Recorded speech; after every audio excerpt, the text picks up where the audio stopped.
Salam sejahtera dan Assalamualaikum. Saya Dr. Aziza, Pegawai Perubatan Oftalmologi, dan hari ini kita ada tetamu khas iaitu Dr. Nurul, Pakar Perubatan Oftalmologi dan Pakar Perunding Glaukoma. Okey, hari ini kami akan membincangkan sebuah topik yang agak menarik tentang kesihatan mata. Mata adalah sebuah anugerah yang terindah yang Tuhan memberi kepada kita. Adakah anda tahu tentang penyakit glaukoma? Glaukoma merupakan penyakit mata yang paling berbahaya dan menyebabkan kebutaan.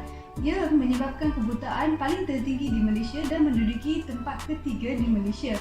Hari ini kami akan membincangkan tentang penyakit glaukoma dengan pakar perunding kita iaitu Dr. Nurul. Dr. Nurul, bolehkah anda terangkan sedikit tentang penyakit glaukoma? Terima kasih Dr. Aziza. Glaukoma adalah penyakit saraf optik yang kronik yang pada dasarnya saraf optik ini merupakan struktur yang menyampaikan apa yang dilihat oleh mata kepada otak. Ia berkaitan dengan kerosakan saraf optik yang berhubung kait dengan kehilangan medan penglihatan. Doktor, bolehkah kami tahu siapakah golongan yang berisiko untuk mendapatkan penyakit glaukoma ini? Okey, Dr. Aziza. Mereka yang berisiko untuk mendapat masalah glaukoma ini adalah mereka yang berusia lebih daripada 40 tahun. Mereka ini tanpa sedar mungkin mempunyai masalah tekanan mata yang tinggi. Mungkin sejarahnya mereka pernah menggunakan perubatan steroid dalam jangka masa panjang, sama ada melalui ubat kisar steroid, local application pada bahagian kulit ataupun ubat steroid yang dimakan ataupun jamu-jamu yang dibeli di pasaran. Mereka juga mungkin pernah mengalami masalah kecederaan mata ataupun pembedahan katarak mata yang boleh meningkatkan risiko mereka mendapat glaukoma. Selain daripada itu, mereka yang mempunyai rabun jauh yang tinggi juga berisiko di samping mereka yang mempunyai masalah penyakit kronik seperti kencing manis dan darah tinggi. Oh, begitu rupanya risiko-risiko glaukoma. Doktor, bolehkah anda terangkan sedikit tanda-tanda awal ataupun simptom yang biasa diberitahu oleh pesakit yang mempunyai penyakit glaukoma ini?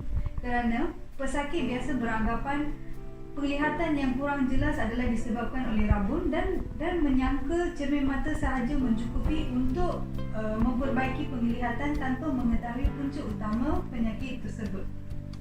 Soalan yang bagus, Aziza. Namun malangnya, kebanyakan pesakit glaukoma tidak mempunyai sebarang simptom. Majoriti pesakit, lebih daripada 90% daripada pesakit yang hadir ke klinik mata tidak mempunyai sebarang simptom yang boleh dikaitkan tentang masalah glaukoma ini. Mereka mungkin menghadapi simptom itu sekiranya mereka telah berada di tahap akhir ataupun advance pada masalah glaukoma ini. Namun, terdapat segelintir pesakit yang mungkin saya kata bertuah hadir ke klinik mata dengan masalah mata merah, mata sakit, penglihatan yang kabur ataupun mereka melihat a ring of halos dalam medan penglihatan mereka. Mereka ini sebenarnya mengalami serangan akut sudut tertutup glaukoma.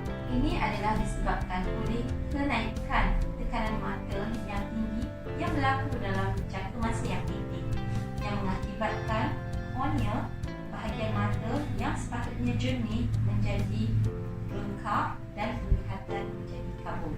Oh, begitu rupanya. Doktor, adakah cara untuk mengelakkan penyakit glaukoma ini? Sebenarnya Aziza, tidak ada cara untuk mengelakkan masalah glaukoma ini.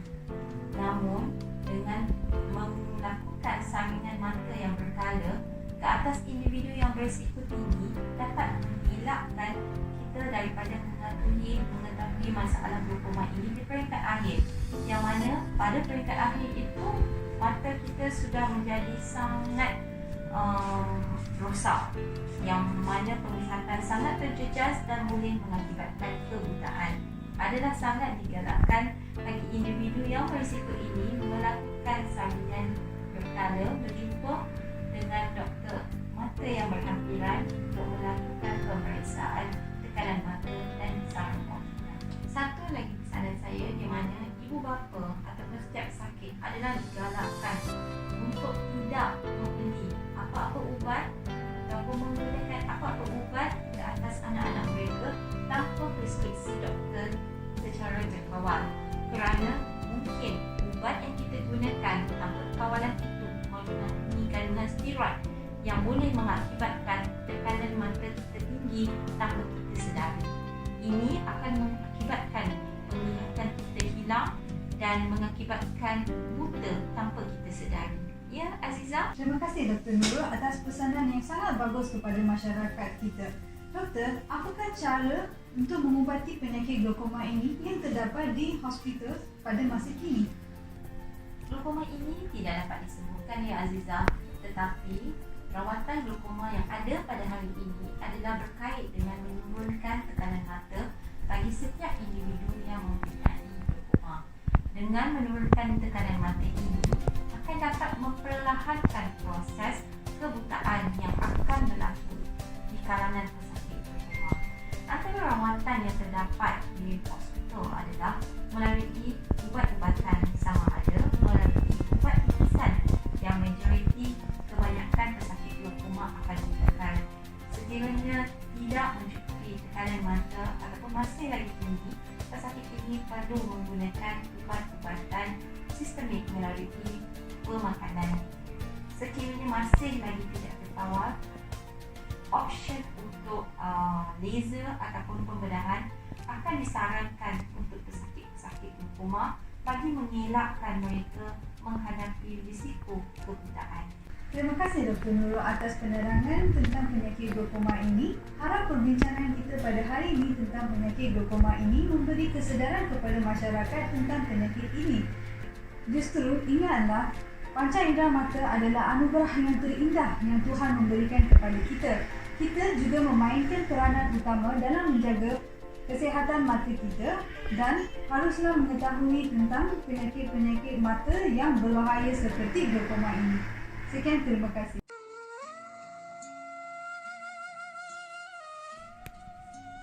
Uh, 29. Saya berumur 28 tahun dan bekerja sebagai jurulatih di sebuah syarikat di Adelaide, Selangor. Dulu saya bekerja sebagai kontraktor, tapi after saya dapat ini glaukoma, saya pun tukar saya pekerjaan sebagai peniaga lah, yang jual ikan. Tak tahu. Sebelum itu saya tak tahu. Saya feel saya punya mata dia jadi sangat dia akan sakit, dia akan jadi, saya tengok itu screen lah, dia pun jadi biru-biru macam ni. So hari itu saya pun tahu, saya pergi hospital pergi cek. So baru saya tahu saya ada glaukoma. Pada awalnya saya tidak mengetahui yang saya menghadapi penyakit ini. Cuma sejak kebelakangan ini saya perasan mata sebelah kiri saya seperti ada selaput yang menghalang penglihatan saya. Pada mulanya saya ingatkan cermin mata saya yang kotor dan saya cuba membersihkannya, tetapi keadaan still sama. Saya tidak berasa sedap hati dan terus memberitahu family saya. Kami pergi ke klinik berhampiran rumah untuk mendapatkan nasihat dari doktor. Doktor memberitahu kami untuk membuat ujian mata dan pada ketika itu baru saya tahu yang mata sebelah kiri saya menghadapi masalah. Pada ketika itu perasaan saya berasa sangat sedih. Saya memikirkan umur saya yang still masih muda pada ketika itu, berumur 26 tahun, dan banyak lagi perkara yang saya ingin capai, terutamanya dalam kerjaya saya. Pada ketika itu pun saya sudah merancang untuk melangsungkan majlis perkahwinan. Dan saya merasakan dengan ada penyakit ini, penglihatan dan pergerakan saya akan lebih terjejas.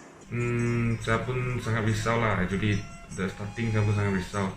Tapi selepas saya jumpa doktor ini, doktor pun cakap tak payah risau. So dulu saya punya pressure sangat tinggi. Lepas dia pun bagi saya suntikan untuk merendahkan itu pressure. So dia pun cek. Saya pun delay saya punya surgery sampai hampir 1 tahun baru saya buat surgery, kerana saya takut lepas saya buat surgery saya punya mata akan jadi banyak problem lah. Tapi doktor pun bagi saya banyak nasihat nak buat. So saya pun setuju nak buat. Lepas saya buat, saya punya mata pun sudah jadi okey. So pun tak payah risau lah. Lepas kamu atau anda yang ada nak bikin ini surgery. Terkejut lah sebab tiba-tiba tak nampak. Lepas tu rasa sakit pun ada kat mata. Lepas tu rasa pening kepala, rasa nak muntah pun ada.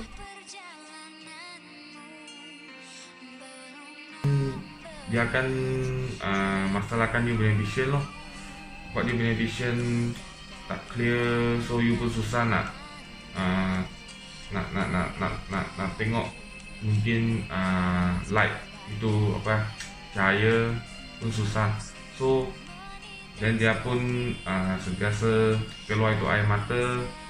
Saya pun tak give up lah. Saya pun pergi buat surgery. Lepas surgery semua pun jadi okey. Dia macam susah lah sebab tak nampak. Lepas tu nak pergi mana-mana kabur. Kena tiup ubat barulah nampak. Dari segi pembelajaran tu memang susah lah. Tak boleh nak belajar, tak boleh nak baca. So kena rehat lah. Tak sekolah. Dah lama tak belajar. Sekarang ni saya memang tak belajar langsung. Yang jaga saya mak saya. Waktu untuk makan ubat, untuk tiup ubat, mak saya akan jaga. Kalau macam pakai baju tu saya pakai sendiri, tapi kalau nak makan tu mak saya tolong ambilkan sebab saya tak nampak. Saya kena lebih berhati-hati terutamanya ketika mandu di jalan raya disebabkan masalah penglihatan saya yang sangat terjejas. Semasa bekerja juga saya perlu lebih berhati-hati dalam melaksanakan tugas yang diberikan dan mengendalikan mesin demi keselamatan saya dan pekerja-pekerja lain. Selain itu, saya juga merupakan seorang yang aktif dalam bidang sukan terutamanya berbasikal. Dengan adanya penyakit ini, saya kena lebih berhati-hati semasa menjalankan hobi saya seharian. Tanggal koma ni memang susah lah sebab dia ada tak nampak, lepas tu sakit. Lepas tu yang ada penyakit glaukoma ni kenalah sentiasa sabar, makan ubat, ikutlah doktor cakap apa, kena titik ubat, kena makan, kena jagalah. Kita sebenarnya perlu sentiasa positif dalam menghadapi cabaran ini.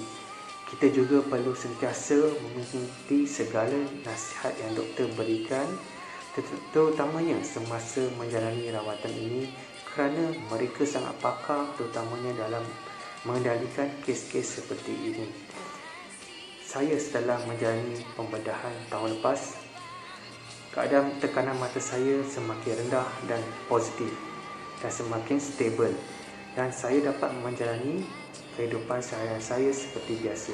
Kalau you dapat ini glaukoma atau you punya mata tak sihat, you pergi merujuk kepada doktor dan you ikut yang pesanan doktor dan yang pergi menerima itu rawatan cepat-cepatlah. Jangan tunggu sampai you punya mata gabur atau apa you baru buat rawatan. Yang ini saya boleh bagi punya